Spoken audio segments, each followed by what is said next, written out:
नमस्कार, आप देख रहे हैं सी न्यूज भारत और मैं हूं आपके साथ ज्योति अरोड़ा। वक्त हो गया है बुलेटिन का, जिसमें हम जानेंगे कि कहां 7 वर्षीय बच्चे की इलाज के दौरान हुई मौत, किसके द्वारा नगर उदय कार्यक्रम का आयोजन किया जा रहा है, फुलहारा पंचायत में नाला निर्माण का शुभारंभ किसने किया।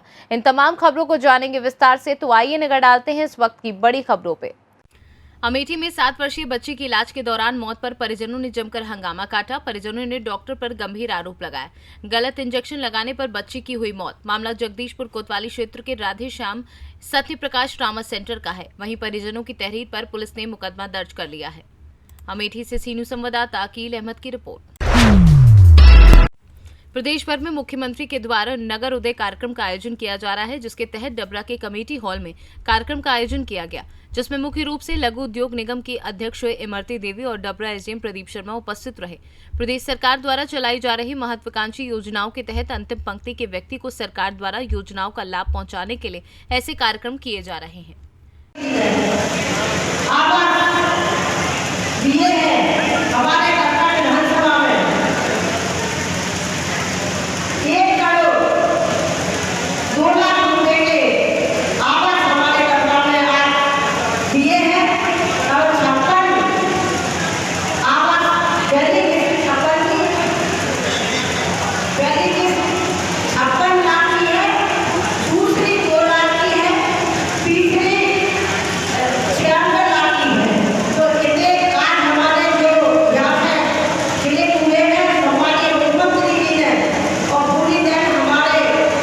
डबरा से सीनू संवाददाता ओम बाबू प्रजापति की रिपोर्ट।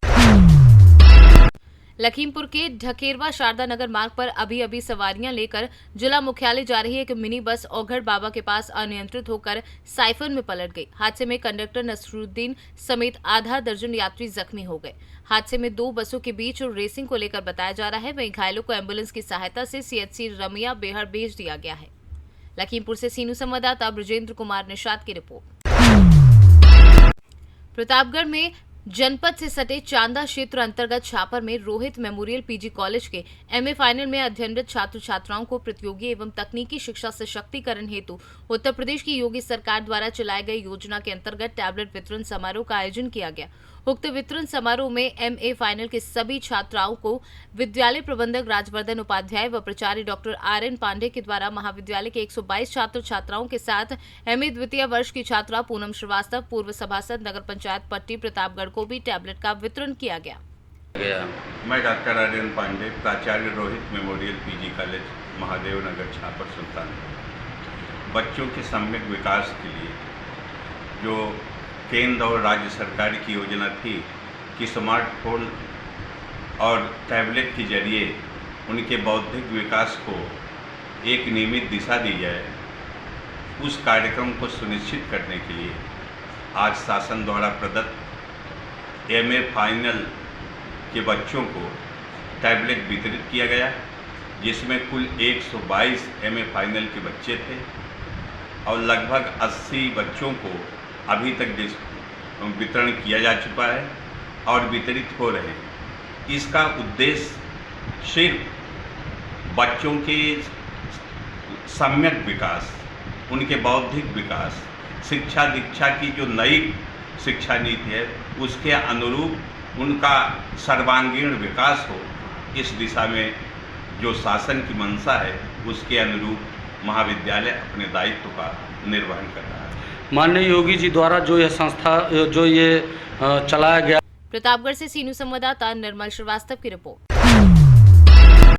समस्तीपुर जिले के हसनपुर प्रखंड के फूलहारा पंचायत अंतर्गत वार्ड नंबर 8 में नाला निर्माण का शुभारंभ किया। मुखिया गीता देवी ने किया है। वहीं मुखिया ने कहा है कि नाला निर्माण हो जाने से वार्ड के लोगों को जल निकासी की समस्याओं का सामना नहीं करना पड़ेगा। नाला निर्माण शुरू होने से वार्ड के लोगों में भी खुशी देखने को मिल रही थी। वहीं मुखिया गीता देवी ने कहीं पंचायत का सर्वांगीण विकास करना ही मेरा मुख्य उद्देश्य है। समस्तीपुर से सीनू संवाददाता गौतम कुमार सिंह की। उत्तर प्रदेश के बस्ती जिले से एक विवाहिता की आत्महत्या का मामला सामने आया, जहां परिजनों का आरोप है कि मेरी लड़की आत्महत्या नहीं कर सकती, उसे दहेज के लिए मारा गया है। मां ने आरोप लगाते हुए बताया कि सुबह हमारी बेटी सुखमती देवी ने फोन करके बताया कि उसे लड़के वालों के परिवार वालों ने मिलकर बहुत मारा पीटा है। वहीं लड़की के परिजनों का कहना है कि हमारी लड़की आत्महत्या नहीं कर सकती, बल्कि उसे दहेज के लिए जानबूझ के मारा गया है। थाना गौर रमेश गुप्ता निवासी बढ़नी में सुखमती देवी की 2 वर्ष पहले शादी हुई थी। परिजनों का आरोप है कि शादी के पहले ही लड़की वालों ने काफी दहेज दिया था, 70,000 नगद, चैन, अंगूठी और अन्य सामान, लेकिन उससे लड़के वालों का मन नहीं भरा। फिर उसके बाद लड़के वालों ने लड़की से 20,000 और सोना चांदी का डिमांड करना शुरू कर दिया। इसके लिए बार बार सुखमती देवी को प्रताड़ित भी किया जा रहा था। पैसा न देने के बाद में ससुराल वालों ने पहले लड़की को काफी मारा पीटा और उसके बाद गला घोटकर फांसी लगा दी। फिलहाल इस पूरे मामले में पुलिस अग्रिम कार्रवाई में जुटी हुई है। बस्ती से सी न्यूज संवाददाता पंकज मिश्रा की रिपोर्ट। झारखंड में इन दिनों हो रहे त्रिस्तरीय पंचायत चुनाव को लेकर आज अग्रकुंड प्रखंड के प्रखंड सभागार में वीडियो विनोद कुमार कर्मकार के द्वारा बीएलओ और सहिया की बैठक बुलाकर आने वाली 24 मई को तीसरे चरण के लिए होने वाले निर्वाचन में आए निर्वाचन कर्मियों को किसी तरह की असुविधा न हो, सभी सुविधाएं उपलब्ध कराने के लिए और शांतिपूर्ण ढंग से चुनाव संपन्न कराने को लेकर सभी को आदेश जारी किया गया और सभी को दिशा निर्देश भी दिया गया। सर, आज प्रखंड सभागार में बैठक बुलाई गई थी, किस के तहत बुलाई गई थी? आगामी 24 तारीख को प्रखंड झारखंड में त्रिस्तरीय पंचायत निर्वाचन होना है। उसी को लेकर आलोक में तैयारी को लेकर हमने बीएलओ स्वयंसेवक सेविका को बुलाया था, ताकि जो मतदान कर्मी आएंगे उनको सही ढंग से सभी व्यवस्था मिल सके और इस तरह का समस्याएं न हो पोलिंग के दिन। इसी की तैयारी को लेकर के सभी को बुलाया गया। झारखंड से सी न्यूज संवाददाता आजाद अंसारी की रिपोर्ट। अपने खेतों में पेड़ लगाने वाले किसानों को कार्बन क्रेडिट का लाभ मिलेगा। संपूर्ण नगर खीरी से खबर सामने आ रही, जहां कृषि वानिकी के तहत पौधारोपण करने वाले किसानों को कार्बन क्रेडिट का फायदा मिलेगा।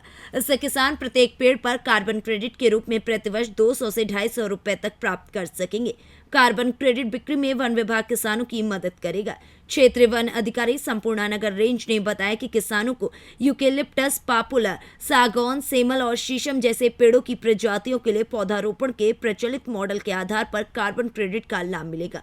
क्षेत्रीय वन अधिकारी शिव बाबू सरोज ने बताया कि कार्बन क्रेडिट किसी देश द्वारा अपने पर्यावरण परिवेश में हानिकारक गैसों के उत्सर्जन क्षमता को कम करने पर उसे विश्व सम्मेलन द्वारा दिया जाता है। कार्बन क्रेडिट को एक प्रकार से वन द्वारा संजोए कार्बन की बिक्री से प्राप्त कीमत कहा जा सकता है। क्षेत्रीय वन अधिकारी ने बताया कि किसानों के लिए विशेष लाभकारी योजना को सफल बनाने के लिए किसानों की अपनी निजी भूमि पर कृषि वानिकी के तहत बड़े पैमाने पर पौधारोपण के लिए प्रेरित किया जा रहा है। लखीमपुर से सी न्यूज संवाददाता दिलीप कुमार जायसवाल की रिपोर्ट। मुख्यमंत्री शिवराज सिंह चौहान के मार्गदर्शन में सिलवानी विधानसभा के लोकप्रिय विधायक ठाकुर रामपाल सिंह एवं पूर्वी क्षेत्र मंडल अध्यक्ष दीपक सिंह रघुवंशी के निर्देशन में ग्राम पंचायत चैनपुर में मुख्य अतिथि के रूप में उपस्थित हुए और आज प्रधानमंत्री पोषण शक्ति निर्माण योजना अंतर्गत मूंग दाल वितरण किया गया। मध्य प्रदेश सरकार ने 1वीं से 8वीं कक्षा तक के हर विद्यार्थियों को मूंग की दाल वितरण किया। प्रत्येक छात्रों को 10 से 15 किलो मूंग की दाल मिल रही है। आज यानी कि बुधवार 18 मई से मूंग दाल का वितरण शुरू किया गया है। सरकार का मानना है कि इससे बच्चों को संतुलित पोषक आहार मिलेगा। मुख्यमंत्री शिवराज सिंह चौहान ने ये घोषणा कटनी में एक कार्यक्रम में की थी। रायसेन से सी न्यूज संवाददाता राजेश साहू की रिपोर्ट। रोहतास डीटीओ के कार्य करने के तरीके ने एक सरकारी चिकित्सक को परेशान करके रख दिया। उप सरकारी चिकित्सक करीब 4 माह से परिवहन विभाग का चक्कर लगा रहे, लेकिन उनकी फरियाद को न तो जिला परिवहन पदाधिकारी प्रवीण चंदन सुन रहे और न ही उनके अधीनस्थ कार्य करने वाले कर्मी। आलम यह है कि चिकित्सक परिवहन पदाधिकारी के रवैये से क्षुब्ध होकर अब कार्यालय नहीं आने की बात कह रहे हैं। बांका में पदस्थापित सरकारी चिकित्सक मनीष कुमार के द्वारा बताया गया कि उन्होंने सासाराम परिवहन कार्यालय से ड्राइविंग लाइसेंस निर्गत कराया था। पहले पुस्तिका के रूप में ड्राइविंग लाइसेंस जारी किया गया, इसके बाद उसी के आधार पर कार्ड निर्गत कराया गया, लेकिन अब इस कार्ड के ऑनलाइन को लेकर संपर्क किया जा रहा है। तो डीटीओ का कहना है कि ये कार्ड फर्जी है, इसीलिए इसे ऑनलाइन नहीं किया जा सकता। जिला परिवहन पदाधिकारी के इस रवैये के बाद सबसे बड़ा सवाल ये खड़ा हुआ कि आखिर क्या परिवहन विभाग के कार्यालय में पहले फर्जी ड्राइविंग लाइसेंस जारी किया जाते थे? अगर ये फर्जी ड्राइविंग लाइसेंस था तो चिकित्सक इस ड्राइविंग लाइसेंस के आधार पर कैसे बहुत दिनों से गाड़ियों से चल रहे हैं? इस तरह के कई सवाल अब उठ रहे हैं। जिला परिवहन पदाधिकारी के कार्यालय में उपस्थित हुए, क्या मामला है कि आप यहाँ पर उपस्थित? यदि हम यहाँ पर शासन पर स्थापित थे दंत चिकित्सक के पद पर, अभी 2019 से बांका में हैं। मेरा दुर्घटना हुआ 24 नवंबर 2023 को सपत्नी वहाँ पर, तो हम विदाउट पेमेंट अभी घर पर हैं, आए हुए कई बार आए गए। गाड़ी मेरी बन गई है, इसी लाइसेंस के आधार पर बनी है वहाँ पर, और अब ये गाड़ी ऑनलाइन तो नहीं दिखा रहा है। हमने कहा इनसे पास आके 2 बार 3 बार कि भाई मेरा लाइसेंस ओके कर दीजिए, तो कह रहे कि नहीं ये फर्जी बना हुआ है। हम फर्जी कौन बनाए? हम बनाए हैं? नहीं, मेरे उस ज़माने के उस समय के पदाधिकारी फर्जी बनाए हैं। हम फर्जी बनाए तो इसका जिम्मेदार कौन होगा? तो कह रहे कि हम नहीं जानते हैं। आप जानिए, आप समझिए, आप या तो फिर से नया लाइसेंस बनवाइए या अपना जाइए उधर, मेरे पास समय नहीं है, हम इसका रिस्क नहीं लेंगे। हम सरकारी अफसर हैं, पदाधिकारी हैं, काम के हम नौकर हैं, हम भी तो कोई के पदाधिकारी नहीं हैं। बांका से आके आप रिक्वेस्ट कर रहे हैं बना दीजिए, ऑनलाइन कीजिए ताकि हमको इंश्योरेंस वाला पैसा दे, हम गाड़ी छुड़ाए वहाँ से अपना उसके बाद बार घुमा रहे हैं। आज भी हमको एकदम इस तरह से। रोहतास से सी न्यूज़ संवाददाता पंकज कुमार की रिपोर्ट। दबंगों की दबंगई से परेशान एक किसान ने एसएसपी ऑफिस में पहुंचकर उस वक्त आत्मदाह कर लिया जब वह अपनी शिकायत को लेकर एसएसपी से मिलने पहुंचा था, लेकिन उसकी मुलाकात उनसे नहीं हो पाई। किसान के आत्मदाह की सूचना पर एसएसपी ऑफिस में हड़कंप मच गया और गंभीर रूप से झुलसे किसान को आनन फानन में जिला अस्पताल ले जाया गया, जहां से उसकी हालत गंभीर देखते हुए बरेली रेफर कर दिया गया, जहां उसकी हालत चिंताजनक बनी हुई है। क्या नाम है तुम्हारा? अमरजीत। कहाँ से आए हो? रसूलपुर से। कौन से थाने से? क्या घटना घटित हुई है? 23 तारीख को मेरे घर में आग लगा दी 11:15 बजे। किसने? रामेश्वर और जो लड़कों ने सबने मिलवाट के लगा के दरवाजे से बातचीत करके उन्होंने हमारे घर पे सुबह आके 9 बजे मारा। उनने 24 तारीख को खूब मारा, हमारी बहनों को मारा, हमारी माँ को मारा। कितने दरोगा जी ने? नहीं, उल्लू मारे जिसने आग लगाई हमारे। अच्छा। घर में कुछ के दरोगा के साथ काट कर दी, उन्हें मारपीट का मुकदमा लिख दूंगा मैं। आज क्या हुआ? आज ये हुआ, मैं सिगरे घुमाया, सिगरे सब कुछ कराया, मेरे कोई नहीं है। दरोगा ने झूठी विरचना करके झूठी विरचना कर दी, उसकी मेरे ऊपर रिपोर्ट है और दरोगा कहना मैंने विरचना नहीं करी। फिर आज क्या हुआ? आज पापा मेरे यहाँ कहते कौन थे? कप्तान साहब की वो पता नहीं क्या हुआ, कोई से आग लगी, कैसे ने लगाई, मुझे उन्हें इंसाफ ही नहीं मिला कोई। क्या नाम था पापा का? किशन पाल, गांव का प्रधान उसमें मिला हुआ है, उनकी तरफ भी कह रहा है और उसने धमकी दी थी कि 1 महीना रुकते जान से ही मरवा दूंगा, अभी तो घर में घुस के पिटा है। ठीक। जनपद बदायूं में आज दोपहर लगभग 12 बजे के आसपास थाना सिविल लाइंस के रसूलपुर निवासी कृष्ण कुमार, जिनकी उम्र लगभग 42 वर्ष है, आज अपने घर से अपने शरीर पर पेट्रोल डालकर और पुलिस ऑफिस में घुसे और घुसते ही गेट पर ही उन्होंने माचिस से अपनी आग लगा ली। जब इस घटना को देखा तो तत्काल हमारे कर्मचारी, स्वयं मैं और अन्य अधिकारी दौड़े और उनकी आग को बुझाया और बुझा करके उनको तत्काल अस्पताल ले जाया गया, जहां से उनको बरेली रेफ़र किया गया। बरेली में उनका इस समय इलाज चल रहा है। उनकी पत्नी और उनके पुत्र और उनकी लड़कियां आज यहाँ पर वरिष्ठ अधिकारियों से मिलने के लिए आई थी और उनको ये जानकारी नहीं थी कि उनके पति पीछे से आकर के इस प्रकार आत्मदाह का प्रयास करेंगे। वो यहाँ बैठी ही थी जब तक वो। बदायूं से सी न्यूज़ संवाददाता ओमवीर की रिपोर्ट। एटा के अलीगंज में उप जिलाधिकारी मानवेंद्र सिंह एवं क्षेत्राधिकारी राजकुमार सिंह की मौजूदगी में भारी पुलिस बल के साथ अवैध अतिक्रमणकारियों पर बड़ी कार्यवाही की गई है। किले की संपत्ति पर अवैध रूप से बनी 8 दुकानों पर बाबा जी का बुलडोजर गरजा और सभी दुकानों को ध्वस्त करा दिया गया। वहीं उप जिलाधिकारी ने बताया कि यह भूमि राज्य सरकार के दस्तावेजों में दर्ज है और सभी अतिक्रमणकारियों को पूर्व में नगरपालिका द्वारा नोटिस दिया जा चुका है, जिसके बाद ये कार्यवाही की गई है। कस्बे में आज प्रशासन की तरफ से एक बड़ी कार्रवाई की गई है। किस तरीके की ये कार्रवाई है और कब तक ये कार्रवाई चलेगी? जैसी शासन की मंशा है उसके क्रम में जिलाधिकारी द्वारा निर्देश दिए गए थे कि कस्बे में जहाँ अवैध कब्जा है तो अतिक्रमण मुक्त कराया जाए। इसके क्रम में तहसील स्तर से एक समिति बनाई गई थी DO थे जिस समिति में उनके द्वारा रिपोर्ट दी गई कि यह जो 8 दुकानें बनी हुई हैं यह दूल्हे की संपत्ति पर बनी हुई है, जो कि दस्तावेज़ों में राज्य सरकार के नाम दर्ज है। जिन्हें पूर्व में नगर पालिका द्वारा नोटिस भी दिया गया था, कल पुनः इनको नोटिस दिया गया था कि अतिक्रमण हटा लो तो कार्रवाई होगी। तो उसी के क्रम में आज जो है यह अतिक्रमण हटाया जा रहा है और इस भूमि का मूल्यांकन करके सभा एटा से सीनू संवाददाता अशोक गुप्ता की रिपोर्ट। पीड़ित महिला पुलिस अधीक्षक कार्यालय में आत्मदाह करने के लिए केरोसिन भरी कट्टे लेकर पहुंची। महिला के हाथ में केरोसिन की कट्टे देख प्रशासनिक अमले के हाथ पांव फूल गए। पुलिस कर्मियों ने महिला को हिरासत में लेकर कोतवाली में बैठाया। कन्नौज सदर कोतवाली क्षेत्र स्थित मानी मऊ चौकी क्षेत्र अंतर्गत कपूरापुर गांव निवासी पीड़ित महिला पिंकी ने पुलिस अधीक्षक कार्यालय पहुंचकर केरोसिन भरी कट्टी लेकर पहुंचकर आत्मदाह करने की कोशिश की। वहीं केरोसिन के कट्टे देख पुलिस अमले के हाथ पांव फूल गए। पीड़ित महिला ने अपने पड़ोसी इतवारी पत्नी बिट्टन देवी पर आरोप लगाया कि उसकी बेटी को अपने बेटे के साथ कहीं गायब होने की बात कही। पिंकी ने बताया कि इतवारी का बेटा उसकी बेटी को बहला फुसला कर भगा ले गया था, जिस पर महिला ने कोतवाली में रिपोर्ट कराई, लेकिन कोई सुनवाई नहीं हुई। क्या हुआ था आपकी बेटी के साथ? अरे कल 5 तारीख की पहली बार मटन हम नंद की बारात में गए तो बिटिया की बारात में, तो वहाँ पर निभा गए बिट्टी काजी मेरी। अब वो पहला फुसला के उनको गाड़ी में टेम्पो में बैठा, टेम्पो बस से फरकाबाद बैठा दिया। तो लड़का कह रहा कि तुम चलो हम कपड़ा लेके आ रहे हैं, पीछे आगे मिलेंगे जब सर जाके रहे। फिर वो गया नहीं, दूसरे का हाथ जिसको बेची 2 निशान मिले, 2-3 का मेरी बिट्टी का हाथ में निशान बना, उसने बेच दिया। तो मेरी बिटिया का सर तो कि बेटी बरामद हो गई? नहीं मैं सर अब फिर 5 तारीख को फिर लिवा गए, तब से मिली नहीं। अब सर 5 दिनों के सब जगह एप्लीकेशन दिया पर कोई सुनवाई नहीं हुई। क्या कोतवाली गई थी आप? हाँ सर सब जगह। क्या हुआ वहाँ भी कुछ नहीं सुनवाई। तो आज SP ऑफिस आई थी, क्या हुआ यहाँ पर?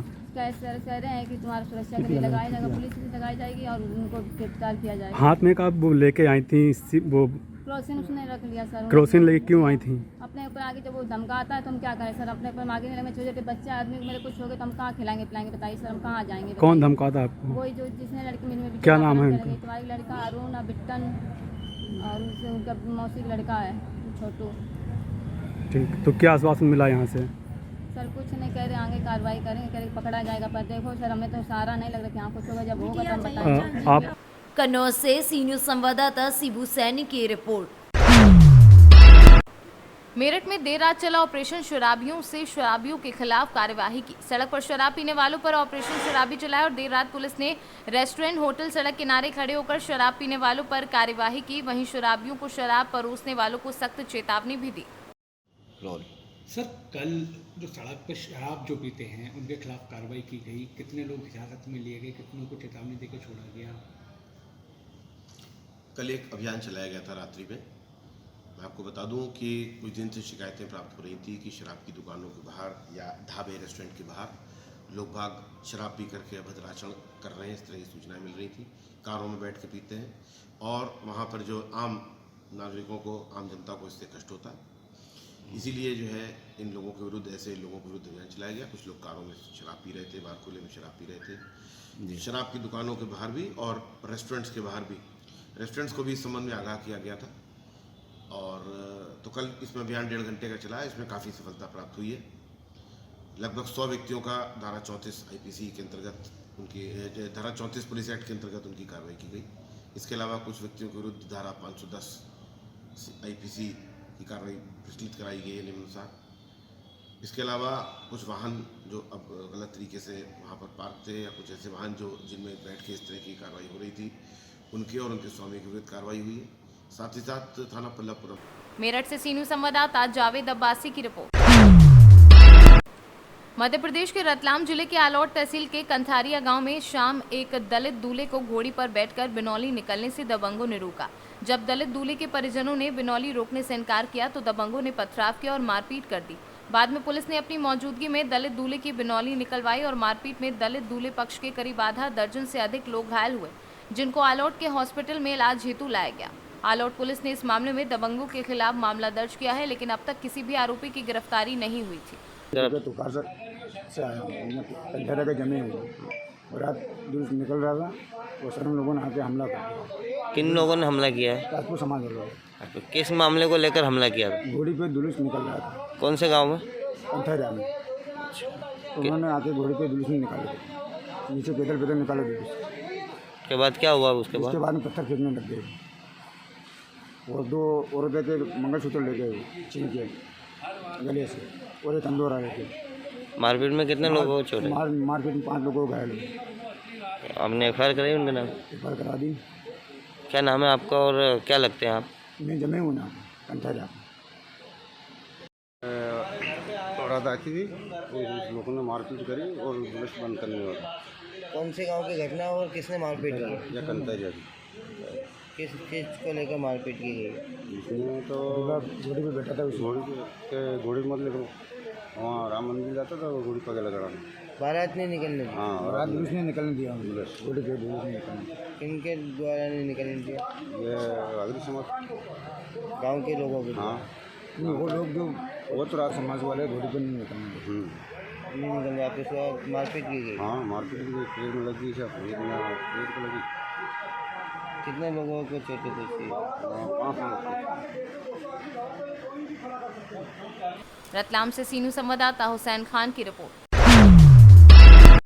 हसनपुर थाना क्षेत्र के पटसा में एक हैरान करने वाला मामला सामने आया। यहाँ 4 बच्चे घर के पास से लापता हो गए थे, जिसकी सूचना मिलते ही रोसड़ा DSP ने तुरंत एक टीम गठित कर उनकी तलाश शुरू कर दी और बच्चों को 24 घंटे के अंदर खोज निकाला। परिजनों के द्वारा बताया गया कि गलत संगत के कारण चारों बच्चे योजना बनाकर घर से भागे थे। पुलिस टीम की कार्रवाई से 4 गुमशुदा बच्चों को चंदपुर गाछी के पास से सकुशल बरामद कर उनके परिजनों को सौंप दिया गया। मौके पर प्रभारी थाना अध्यक्ष अजीत त्रिवेदी सहित कई अन्य पुलिसकर्मी भी मौजूद रहे। समस्तीपुर से सी न्यूज संवाददाता गौतम कुमार सिंह की रिपोर्ट। गोंडा के थाना तरफगंज के साइबर नोडल अधिकारी आदित्य गौतम पुलिस टीम द्वारा थाना क्षेत्र के पकड़ी बाजार में स्थित बैंक और चौराहों पर जाकर आम जनमानस को समाज में फैले साइबर अपराध से बचाव हेतु विभिन्न प्रकार के साइबर अपराध के बारे में जागरूक किया तथा शासन द्वारा चलाए जा रहे टोल फ्री नंबर और ऑनलाइन साइबर पोर्टल के बारे में भी बताया। साथ ही उन्हें हिदायत भी दी कि अन्य लोगों को भी साइबर अपराध के बारे में जागरूक करें। जागरूकता टीम द्वारा आम जनता को साइबर अपराध से बचने के लिए बताया गया। गोंडा से सी न्यूज संवाददाता शिवराम पांडे की रिपोर्ट। पुलिस अधीक्षक हाथरस विकास कुमार वैद्य के आदेश अनुसार चलाए जा रहे संदिग्ध अभियुक्तों की गिरफ्तारी के क्रम में अपर पुलिस अधीक्षक हाथरस के निर्देशन एवं क्षेत्र अधिकारी सिकंदरा राव के निकट पर्यवेक्षण में थाना हाथरस जंक्शन पुलिस द्वारा चेकिंग के दौरान एक शातिर अभियुक्त को गिरफ्तार करने में महत्वपूर्ण सफलता प्राप्त की गई, जिसके कब्जे से एक अवैध तमंचा 315 बोर 2 जिंदा कारतूस 315 बोर बरामद हुआ है। गिरफ्तारी एवं बरामदगी के संबंध में थाना हाथरस जंक्शन पर सुसंगत धाराओं में अभियोग पंजीकृत कर आवश्यक कार्रवाई की जा रही है।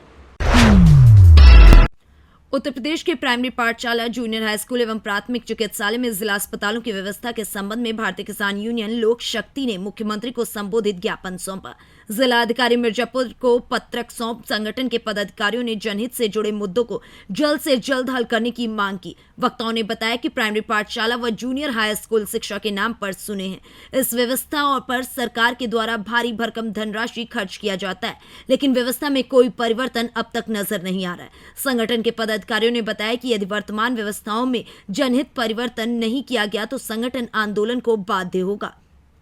आज भारतीय किसान यूनियन के लोगों ने जिलाधिकारी को ज्ञापन पत्र सौंपा है। क्या मांगे हैं आज किसानों की? मांगे हमारी ये है, सर्वप्रथम पहली बात तो ये है कि जो है किसानों के गेहूं को बाहर का बिक्री पर रोक लगा दी गई, इसको खोला जाए।